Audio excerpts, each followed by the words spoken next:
Hello everyone.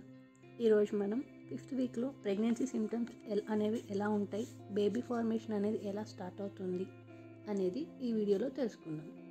5th week రాగానే period miss అయింది అని మనకు తెలుసు కాబట్టి మీరు ఎర్లీ మార్నింగ్ యూరిన్ టెస్ట్ చేసుకోండి. అప్పుడు మీకు పాజిటివ్ వస్తుంది. ఎర్లీ మార్నింగ్ యూరిన్ టెస్ట్ అనేది మనకి ఎగ్జాక్ట్ రిజల్ట్ని ఇస్తుంది. మీకు యూరిన్ టెస్ట్లో ఏమైనా డౌట్ ఉంటే నెక్స్ట్ మీరు బ్లడ్ టెస్ట్లో కన్ఫర్మ్ చేసుకోవచ్చు. దీన్ని బీటా హెచ్సిజీ బ్లడ్ టెస్ట్ అంటే ఈ వారంలో మీకు బ్రెస్ట్ అనేది కొంచెం హెవీగా అనిపిస్తుంది, లైట్గా పీరియడ్లో వచ్చినట్టుగా పొత్తి కడుపులో నొప్పి ఉంటుంది. కొంతమందికి వామిటింగ్ సెన్సేషన్ అవ్వచ్చు, కడుపులో తిప్పినట్లుగా వికారంగా కూడా ఉంటుంది. ఇప్పుడు మీరు బేబీ ఫార్మేషన్ గురించి తెలుసుకోవడానికి ఇప్పుడు మీరు అల్ట్రాసౌండ్ స్కాన్కి వెళ్తే ఎర్లీ ప్రెగ్నెన్సీలో కొంతమందికి ఫెటల్ని ఐడెంటిఫై చేయొచ్చు. కొంతమందికి పిండం అనేది ఇంకా ఫామ్ అవ్వకుండా ఓన్లీ గెస్టేషనల్ శాక్ మాత్రమే ఏర్పడుతుంది.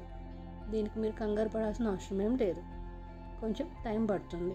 ఈ వారంలో మాత్రం మనం పిండం హార్ట్ బీట్ని ఫైండ్ అవుట్ చేయలేం. ఫెటస్ మంచిగా పెరగడం కోసం ఇప్పటి నుంచి ఫోలిక్ యాసిడ్ ట్యాబ్లెట్ స్టార్ట్ చేయడం మంచిది. నా ప్రెగ్నెన్సీకి వస్తే నాకు 5వ వారంలో పిండం ఇంకా ఫార్మ్ అవ్వలేదు కాబట్టి 5వ వారం పిండం ఫామ్ అవ్వలేదని మీరేం కంగారు పడకండి. నాకు డాక్టర్ 5వ వారం నుంచి ఫోలిక్ యాసిడ్ స్టార్ట్ చేయమని సజెస్ట్ చేశారు. సో నేను నా పిండం ఎదుగుదల కోసం ఫోలిక్ యాసిడ్ని 5వ వారం నుంచే స్టార్ట్ చేశాను. మీరు కూడా డాక్టర్ని సంప్రదించి స్టార్ట్ చేయడం మంచిది. మీకు ఇంకేమైనా డౌట్స్ ఉంటే కామెంట్స్ చేయండి, నెక్స్ట్ వీడియోలో ఇన్ఫర్మేషన్ షేర్ చేస్తాను. నచ్చితే వీడియోని లైక్ చేయండి, షేర్ చేయండి, సబ్స్క్రైబ్ చేసుకోండి. Thank you.